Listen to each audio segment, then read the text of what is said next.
Ambassador Hyun looked out the window of his ship at the blue and green planet below. Earth.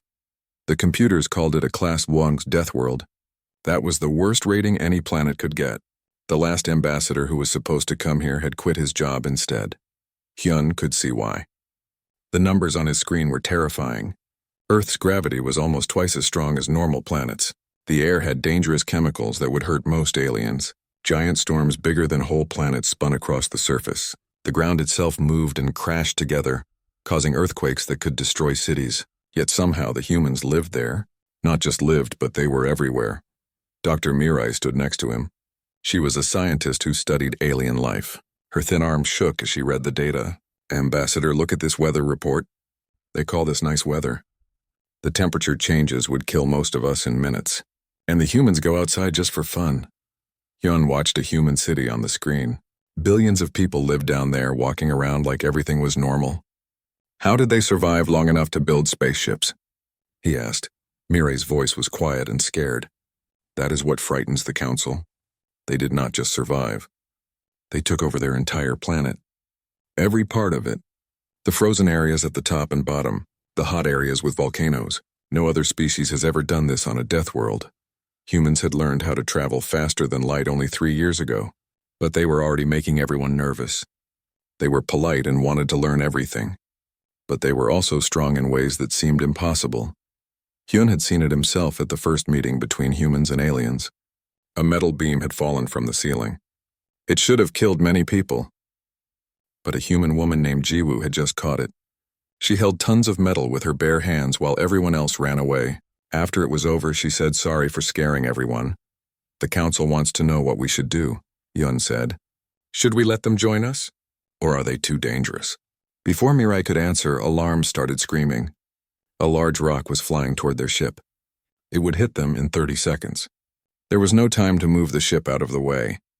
Through the window, Hyun saw a small human ship change direction. It was flying very fast toward the rock. The human ship put itself between the rock and Hyun's ship. What are they doing? Mirai whispered. The human ship crashed into the rock on purpose.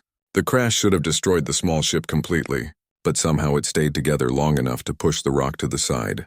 The rock flew past Hyun's ship with only a little space between them. Hyun's communication device made a sound.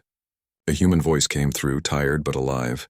Research ship, this is Captain Daeho. Sorry about the rough flying. Is everyone okay? Hyun could not believe it. You survived that crash, he said, his voice shaking. The human laughed. Barely. My ship is almost falling apart now, but we will make it back. Emergency ships from Earth will be here in 20 minutes if you need help. After the communication ended, Hyun and Mirai just sat there, too shocked to speak. Finally, Mirai said, Send your report to the Council, but I already know what you will say. Hyun nodded slowly. That we are not dealing with just another species. We are dealing with survivors. Their world tried to kill them for millions of years. And they won. The next few days, Hyun studied everything he could about humans and Earth. The more he learned, the more amazed and frightened he became. Earth was a nightmare planet. It had been hit by huge rocks from space many times. These crashes had killed most life on the planet over and over again. The weather changed from burning hot to freezing cold. Diseases spread that killed billions. Earthquakes, volcanoes, floods, droughts. Earth had tried everything to kill life. But humans did not die. Their ancestors had been weak creatures, but they learned and changed. When the weather got cold, they made fire and clothes. When big animals tried to eat them, they made weapons and worked together. When food was hard to find, they learned to grow it themselves. Other species in the galaxy had easy lives. They grew up on calm planets where everything was safe. They never had to fight just to live another day. But humans fought every single day, and that made them different. Hyun watched videos of humans doing normal things on Earth. He saw them climb mountains where the air was too thin to breathe. He saw them swim in oceans with giant creatures that could eat them. He saw them run for hours under a sun that would burn alien skin. They did these things for fun. One video showed human children playing. They were throwing a ball and chasing each other. But Hyun noticed something strange. When one child fell and got hurt, the other children did not leave him. They stopped playing and helped him. They showed care for each other even when it cost them something. Mirai had noticed the same thing. I have been studying their history, she told Hyun. Humans have done terrible things to each other. War, slavery, cruelty. But they have also done something no other species has done. They learned to work together across their entire planet. Different groups that used to fight have joined together. They call it unity. Can we trust them? Hyun asked. Mireille thought for a long time. I think the question is wrong. It is not about trust. It is about understanding. Humans are dangerous, yes, but they are dangerous to problems, not to friends. Earth taught them to never give up. That same strength makes them loyal. Hyun began writing his report to the council. He chose his words carefully. He knew that what he said would decide humanity's future in the galaxy. He wrote about the danger humans could be. Their strength, their stubbornness, their refusal to quit. But he also wrote about what he had seen. The human who risked his life to save a ship full of strangers. The children who helped their hurt friend. The way humans had learned to work together even when they were different. At the end of his report, Hyun wrote a simple conclusion. Humanity should be welcomed into the Galactic Council. Not because they are safe, but because they are necessary. They have something the rest of the galaxy has forgotten. They remember how to survive when everything goes wrong. They remember how to care for others even when it is hard. We need them more than they need us. He sent the report and waited. The council would meet soon. They would decide if humans were friends or enemies. Hyun hoped they would choose wisely. Outside his window, Earth continued to spin. On its surface, billions of humans lived their lives, not knowing that the galaxy was afraid of them. They just kept doing what they had always done, surviving, growing, refusing to give up. Hyun smiled slightly. The galaxy had no idea what was coming. The Galactic Council met in a huge building made of crystal on Nexus Station. This was a place where all species came to talk and make agreements. Today, thousands of different aliens had come to see the humans asked to join the council. Elder Voshim was in charge of the meeting. His body glowed with light as he spoke. The humans say they are ready to join our civilization. But their home planet would kill most of us in hours. How can we trust beings who come from such a brutal place? The human ambassador was a woman named Soo-Yun. She stood in front of all the aliens. Many of them were much bigger than her. She looked small and weak. But Hyun, watching from above, knew that looks meant nothing with humans. We understand why you worry, Soo-Hyun said calmly. Earth made us strong, yes, but it also taught us how to work together, how to adapt, and how to keep going when things are hard. These things make us good partners, not enemies. Another council member named Rethvik spoke up. His body was made of crystal that reflected light everywhere. You talk about working together. But your history is full of wars.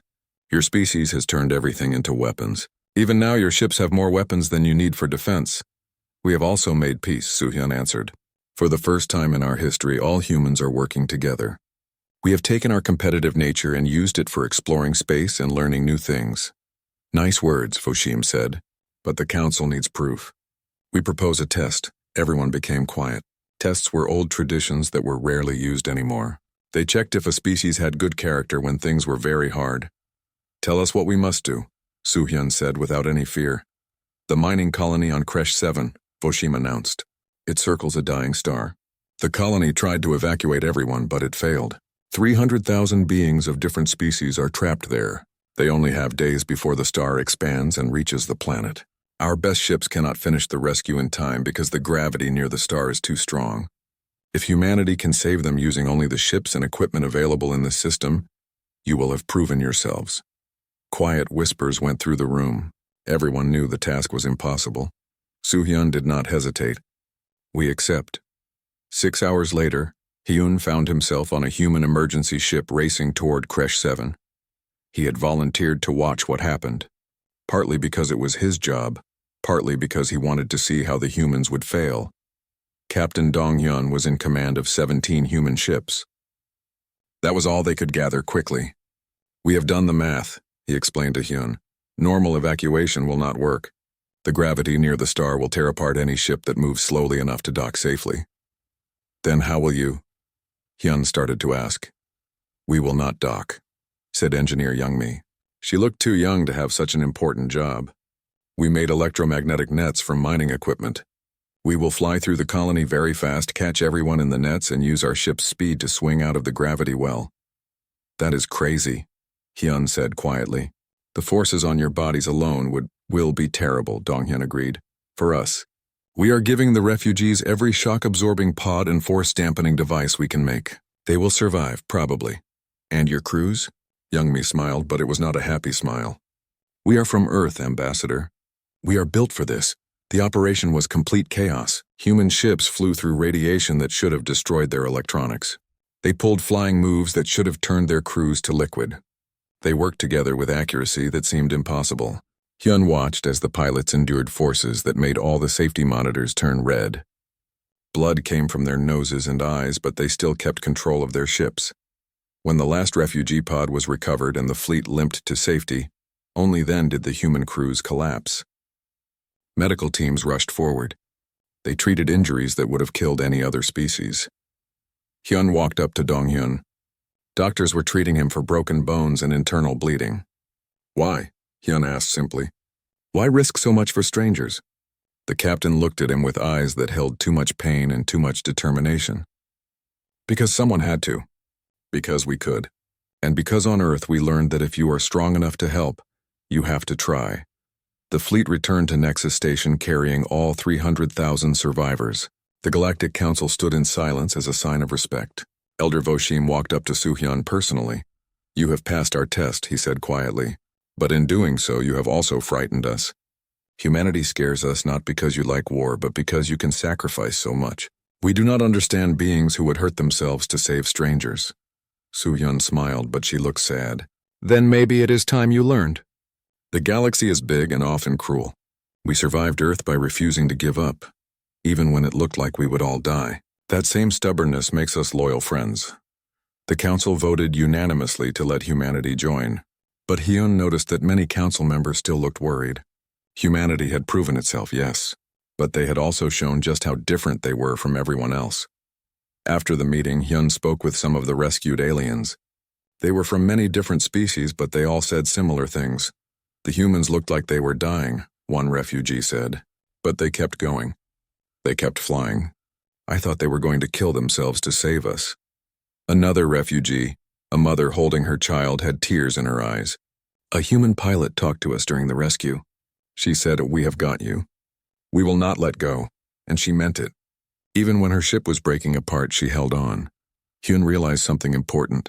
The test had not been about whether humans could solve an impossible problem. It had been about whether they would try, whether they would risk everything for people they did not know. Most species in the galaxy had forgotten how to take big risks. They had become comfortable and safe. They let others die rather than put themselves in danger. But humans were different. Earth had taught them that sometimes you have to risk everything or you lose everything. That night, Hyun wrote in his personal journal. He wrote about what he had seen. The human pilots who had pushed their bodies beyond what should be possible. The engineer who had built the rescue nets in hours, not days. The captain who had calmly led his crew into almost certain death. He wrote, "Today I learned that humanity's greatest strength is not their physical power. It is their will. When they decide something must be done, they do it. They do not calculate odds or consider risks. They just act. This makes them terrifying. This also makes them heroes." The next morning, the human crews were released from the medical center. Hyun expected them to celebrate or rest. Instead, they went straight to the refugee camps. They helped distribute food and supplies. They played with alien children. They built temporary shelters. "Why are you not resting?" Hyun asked Youngmi, the engineer. She looked confused by the question. "There is work to do. These people need help. We can rest later." "But you almost died yesterday." "Almost does not count," she said with a small smile. "We are alive. So we work," Hyun finally understood. For humans, survival was not enough. They had to do something with that survival. They had to help, to build, to improve things. Earth had taught them that life was precious because it was hard to keep. So they used their lives to make things better for others. The galaxy had given humanity a test. Humanity had passed. But in the process, they had given the galaxy a different kind of test. They had asked a silent question. If you had the strength to save others, would you? Or would you let them die to keep yourself safe? Most species did not like that question. It made them uncomfortable. It showed them something about themselves they did not want to see. But it was too late now. Humanity was part of the Galactic Council, and they would keep asking that question with every action they took, with every sacrifice they made. The galaxy, would never be the same. 3 months after humanity joined the Galactic Council, Hyun got an urgent message. He needed to come to the medical station near Threshold Prime immediately. Something had happened that challenged everything the galaxy knew about life and death. Chief Medical Officer Dr. Tae-hyun met him at the entrance. He looked worried and scared. "Ambassador, we have a situation. We need diplomatic help right away." They walked through clean white hallways until they reached a special room. Through the clear wall, Hyun saw a human man lying on a medical bed. Later, Hyun learned his name was Jinho. Alien doctors stood around him looking terrified. "What happened?" Hyun asked. Jinho was part of a team exploring an old abandoned station in the Outer Veil, Tae-hyun explained. "There was an accident, a sudden loss of air pressure. His team found him 3 hours later, floating in empty space." "I am sorry for your loss," Hyun said sadly. "He is not dead, Ambassador. That is the problem." Hyun stared at the doctor. "That is impossible. No species can survive in space for more than 90 seconds, Tae-hyun finished. "That is the galactic record. A species called the Void Dwellers can survive that long." Jinho was in space for 3 hours. His body temperature dropped to levels that should have frozen his cells solid. His brain had no oxygen. By every medical standard, we know he should be dead. Then how is he alive? We do not know. His body slowed down to almost nothing. We are calling it survival hibernation. When we brought him inside and slowly warmed him up, his body just restarted. Like turning on a machine. He woke up and complained about having a headache. Through the wall, Jinho waved at them cheerfully. He looked fine, like nothing had happened. "There is more," Tae-hyun said. He took Hyun to another room. Inside, a human woman named Eunji sat reading on a tablet. Her left arm looked completely normal. "You gave her a new artificial arm?" Hyun asked. "No, Ambassador. That is her original arm. It grew back." Hyun felt dizzy. "Humans can grow back major body parts?" "Apparently, yes. Under the right conditions and with the right medical help. We are still studying how it works. But it seems human DNA contains regenerative abilities left over from their evolution. The constant need to survive terrible injuries made their ancestors develop backup system after backup system." Over the next few weeks, more stories came out. A human engineer named Kiwon had survived radiation that should have destroyed his DNA beyond repair. Somehow his cells had identified the damaged parts and fixed them. A pilot named Hana had recovered from a poison that was universally fatal to all known species. Her immune system had adapted in real time to neutralize it. The news shocked the medical community across the galaxy. At an emergency meeting, Dr. Mireille presented her findings to a room full of scientists. "Humans are not just tough," she said. "They are persistently viable. Earth subjected them to every possible way to die.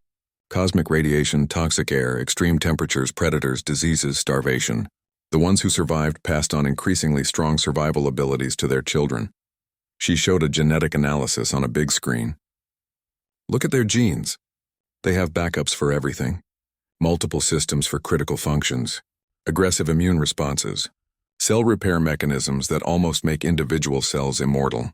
They even have spare organs. 2 kidneys, 2 lungs, dual blood circulation paths. They are overbuilt for survival. This makes them dangerous," someone in the audience argued. "If they cannot be reliably killed, they also cannot be enslaved or intimidated," Mireille interrupted. "Which means treating them as enemies would be a disaster. Better to make sure they stay as friends."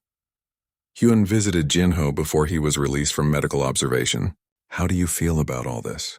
"The galaxy is frightened of what you represent," Jinho shrugged. "I get it. We did not realize we were special. On Earth, surviving crazy things is just normal. Everyone has a story about someone who lived through something impossible." He paused. "But Ambassador, we are not invincible. We just do not quit easily. There is a difference." "What difference?" "Invincible means you cannot be beaten. We can definitely be beaten. Earth tried hard enough, but we get back up. We adapt, we endure. That is not the same as being unstoppable. It just means you have to try harder to stop us. And by then, we have become something that does not need stopping." Hyun thought about those words for a long time. He reported back to the council, carefully explaining that humanity's ability to survive was helpful, not threatening. But he knew the truth. The galaxy had welcomed a species that redefined what survival meant. The council held another emergency session. This time they discussed what humanity's resilience meant for galactic security and society. "What if they decide to conquer us?" one delegate asked nervously. We have seen they can survive almost anything. Our weapons might not stop them. Then we make sure they never want to conquer us, Elder Voshim said firmly. We treat them with respect and fairness. We give them no reason to become enemies. But some council members were not satisfied. We should study them, learn their secrets. Maybe we can make ourselves as resilient. Dr. Mireille, who had been invited to speak, shook her head. You cannot. Their resilience comes from millions of years of brutal evolution. You cannot replicate that in a laboratory. Earth created humans through endless cycles of death and survival. No other planet has done this to its inhabitants. A small voice spoke up from the back. It was a delegate from a minor species. Perhaps we are asking the wrong question. We worry about what humans can survive, but we should ask what they choose to do with that survival ability. So far, they have chosen to help us. The room became quiet as everyone thought about this. The rescue at Creche 7, the delegate continued. They nearly killed themselves saving strangers. If they wanted to conquer, they would have used that strength for themselves. But they did not. Hyun realized the delegate was right. Humanity's physical resilience was impressive, but their moral resilience was more important. They had the strength to take whatever they wanted, but they chose to help instead. After the meeting, Hyun spent time reviewing Earth's history more carefully. He read about their wars, their cruelty, their mistakes, but he also read about their heroes, people who had sacrificed themselves for others, people who had refused to give up when everything seemed lost. People who had chosen kindness even when cruelty was easier. He found a quote from an old Earth philosopher that said, "The measure of a civilization is how it treats its weakest members." By that measure, humans were becoming something special. They remembered being weak. They remembered being prey animals that could barely survive.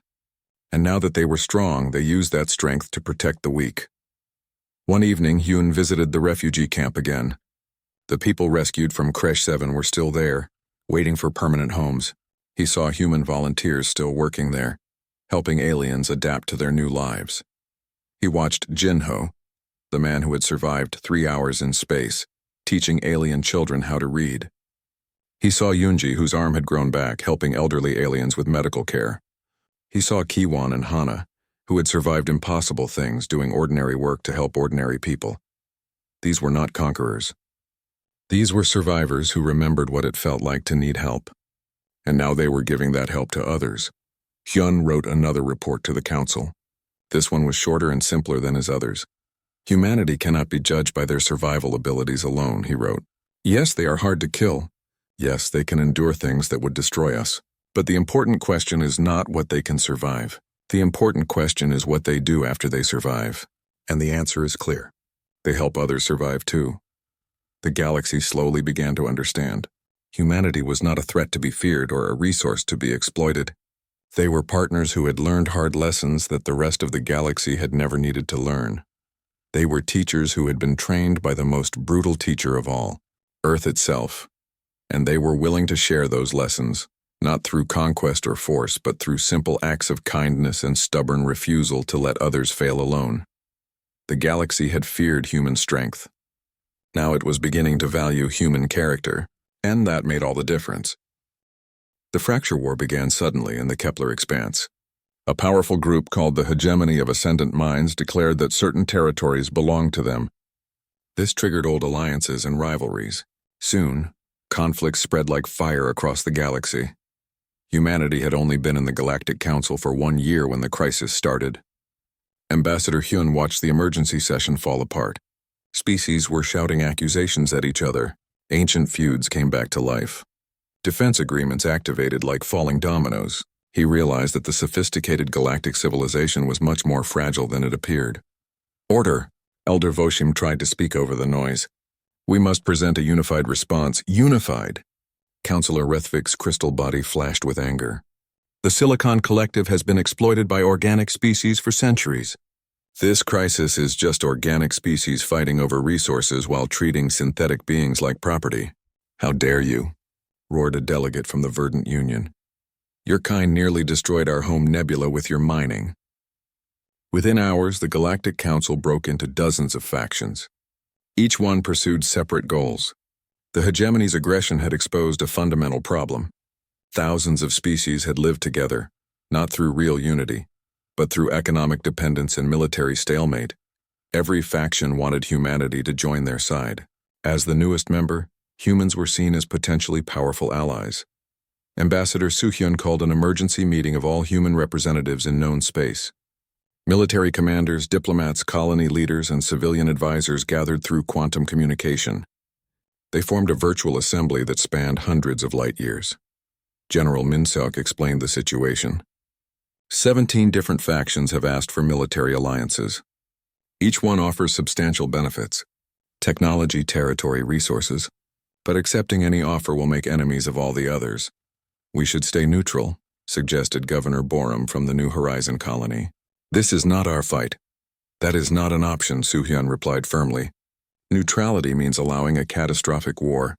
The projections show casualty estimates in the trillions if this gets worse. Then we choose the most powerful faction, argued Admiral Jinwoo.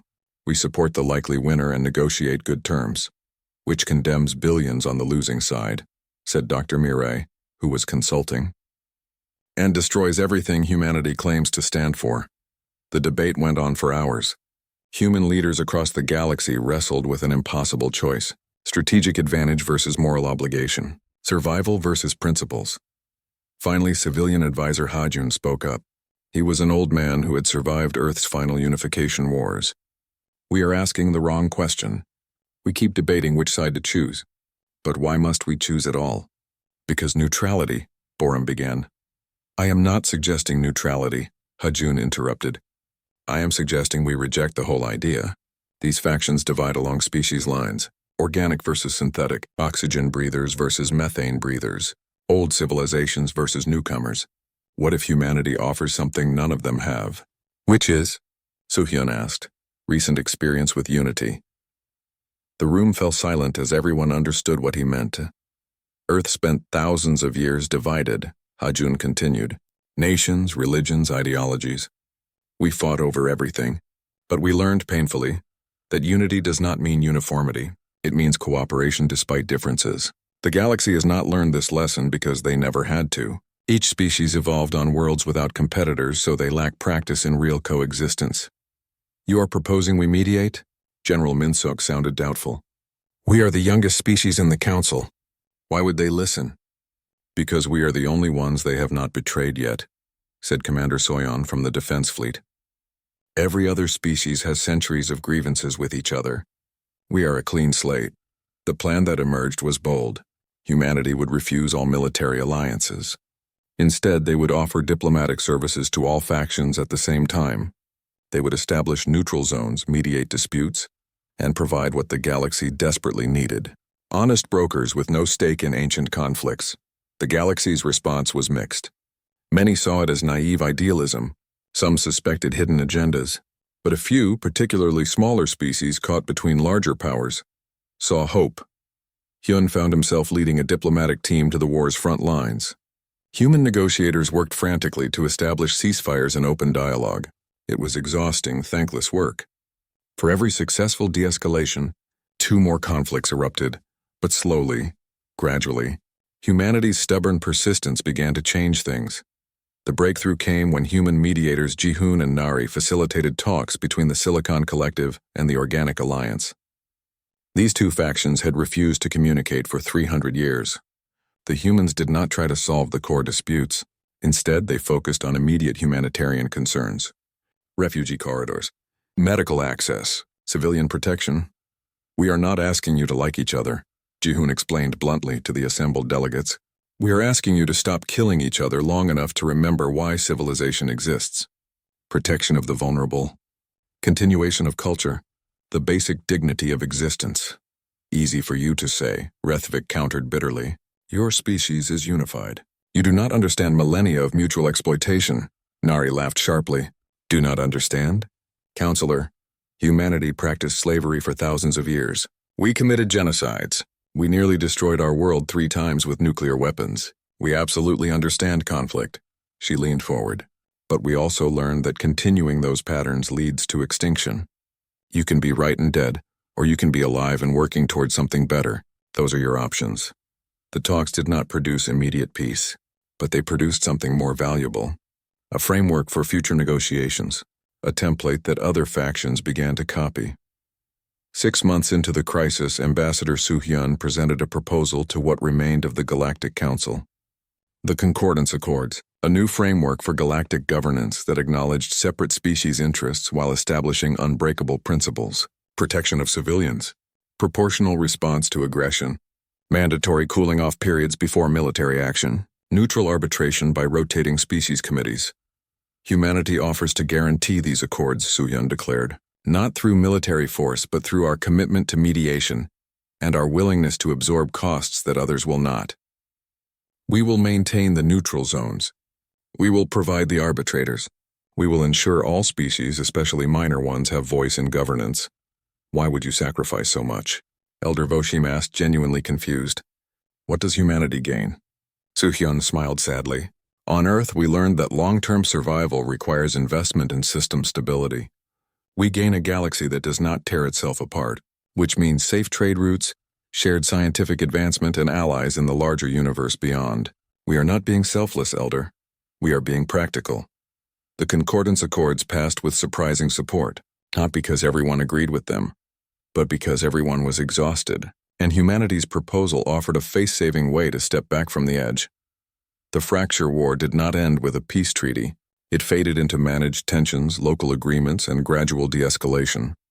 Historians would debate whether it truly ended at all or simply transformed into a different kind of conflict. One fought with diplomacy rather than weapons. But Hyun, watching human mediators work tirelessly across dozens of systems, recognized something profound. Humanity had exported their hard-won wisdom about unity. They had taken lessons purchased with the blood of billions on Earth and offered them freely to a galaxy that desperately needed them. The galaxy had feared humanity's strength. Now it was beginning to understand an even more unsettling truth. Humanity's greatest weapon was not their physical resilience or their stubbornness. It was their refusal to let others fail alone. 2 years after the Concordance Accords, Ambassador Hyun stood in his office looking down at Earth. He was reading reports that worried him deeply. Across the galaxy, humanity's diplomatic outposts all reported the same disturbing pattern. The other species were becoming dependent on humans. Every crisis now triggered calls for human mediators. Every trade dispute waited for human arbitration. Military conflicts paused until human peacekeepers could establish neutral zones. The galaxy had become used to humanity solving its problems. We have created a new problem, Soo-hyun admitted during a private meeting of human leadership. We wanted to teach them cooperation. Instead, we have become a crutch they lean on. Dr. Mirai's analysis confirmed their fears. Galactic conflict resolution has actually decreased in areas without human presence. Species are waiting for your judgment rather than developing their own diplomatic abilities. You have become essential. That was never the goal. General Min-seok raised the question everyone had been avoiding. What if we simply continue? We are good at this. The galaxy is more stable than it has been in thousands of years. Why fix what is working? Because it is not sustainable, said Governor Borum. Human resources are limited. We are spreading ourselves across thousands of systems. We are neglecting our own development to maintain galactic stability. Our colonies have delayed essential projects because all our engineers are building facilities for other species. Our researchers are mediating disputes instead of doing research. We are sacrificing our future for their present. The debate consumed humanity for months. 2 competing ideas emerged. The stewards argued that humanity had a moral duty to continue supporting galactic stability. The sovereignists insisted humanity must prioritize its own advancement. Elder statesman Ha-jun, now almost too old for space travel, addressed the assembly one final time. We are asking the wrong question again. The issue is not whether we continue helping or stop entirely. The issue is that we are doing the work for them instead of teaching them to do it themselves. What do you mean? Borum asked. I mean, we need to graduate them. From this insight came the graduation protocol, a comprehensive plan that would fundamentally change humanity's role in galactic affairs. Ambassador. Soo-hyun presented it to the Galactic Council in a speech that would be studied for generations. For 2 years, humanity has served as mediators, peacekeepers, and arbitrators. We did this not from a desire for power, but from recognition that the galaxy needed stabilizing influence. That mission has succeeded.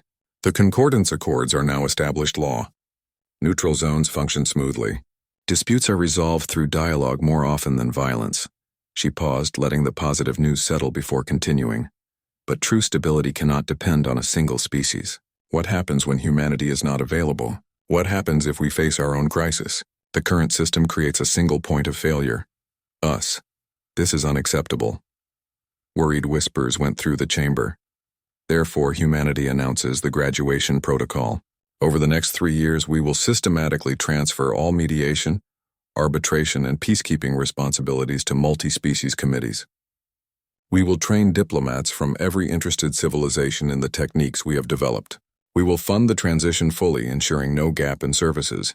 And then, Elder Voshim asked, his voice tight with emotion, then we walk away. The declaration sent shockwaves through the assembly. Species reacted with everything from panic to anger to relief. You would abandon us? Counselor Rethvik demanded. No, Suhyun replied firmly.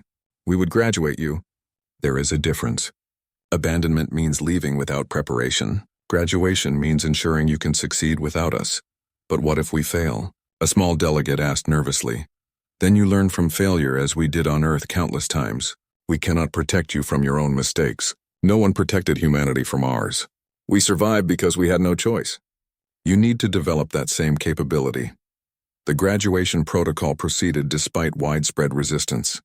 Human mediators began working in pairs with non-human counterparts, teaching through direct experience. Neutral zones transitioned to multi-species management.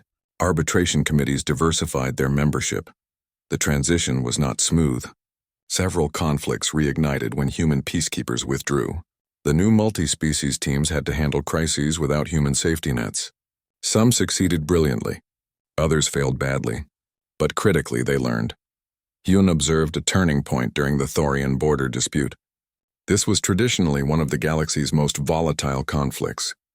For the first time, a mediation team composed entirely of non-human species successfully negotiated a settlement without any human involvement. How does it feel? He asked Counselor Rethvik, who had led the mediation, the crystalline being pulsed with complex emotions. Terrifying, empowering.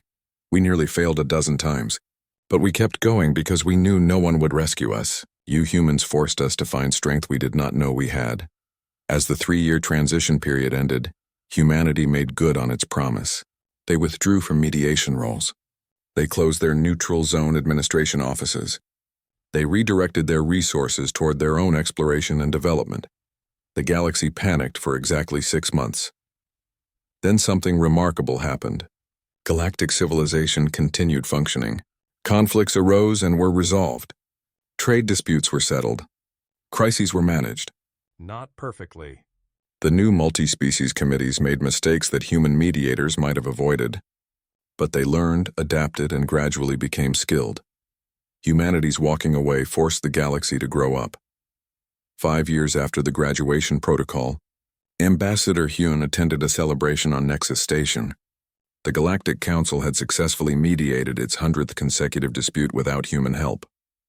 A milestone that once seemed impossible. Elder Voshim approached him privately. I understand now what you did. We were becoming children, always running to humanity when problems arose. You forced us to become adults again. We forced you to remember what you always were, Hyun corrected gently. The galaxy survived for millions of years before humanity arrived. You had simply forgotten how to cooperate across species lines. We did not give you new abilities. We reminded you of old ones. Still, we miss your presence in daily affairs. Good, Hyun smiled. Missing someone means you valued their contribution but can survive their absence. That is exactly the relationship we wanted. Humanity will always be here as partners, allies, and friends, but we will not be your caretakers. You do not need caretakers. As humanity turned its attention inward, focusing on exploration beyond the known galaxy and development of their own civilization, they left behind something more valuable than military protection or economic support. They left behind the knowledge that cooperation was possible even among fundamentally different beings. The galaxy had feared humanity's strength. They had marveled at human resilience. They had depended on human diplomacy. But humanity's final gift was teaching the galaxy they did not need humanity at all. Years later, When human exploration vessels discovered signs of a new galactic civilization beyond the Great Rift, they sent a simple message back to the Galactic Council. We have found potential new neighbors. Prepare your diplomats. It is your turn to teach what you have learned. The response came from a coalition of 17 species. They offered to send experienced mediators to support humanity's first contact efforts. In teaching the galaxy to walk without them, humanity had created something unprecedented. A genuine multi-species civilization capable of growing, adapting and thriving on its own merit. Hyun, now elderly and retired, watched the news from his home on Earth. He saw alien diplomats boarding ships to help humanity make contact with a new civilization. He saw species that had once been bitter enemies working together. He saw a galaxy that had learned to help itself. He smiled and thought about the journey. Humanity had come from a death world that tried to kill them every day. They had survived by being tough, yes, but more importantly by being cooperative, by refusing to give up on each other. And now they had taught the galaxy the same lesson. They had walked away not from lack of care, but from deep love. The kind of love that knows when to hold on and when to let go. The kind of love that wants others to be strong, not dependent. In letting go, they had given the galaxy its greatest gift. The confidence to face the future without fear. Together. Hyun closed his eyes and remembered the first time he had seen Earth from orbit. A terrifying death world that had forged an impossible species, a species that refused to quit. That refused to let others fail. That learned when to help and when to step back. The galaxy would remember humanity not for conquering them, but for believing in them. For seeing potential where others saw only weakness. For teaching not through force but through example. That was humanity's true legacy. Not their strength but their wisdom about when to use it and when to put it aside. The galaxy was better for having known them, and humanity was better for having let them go.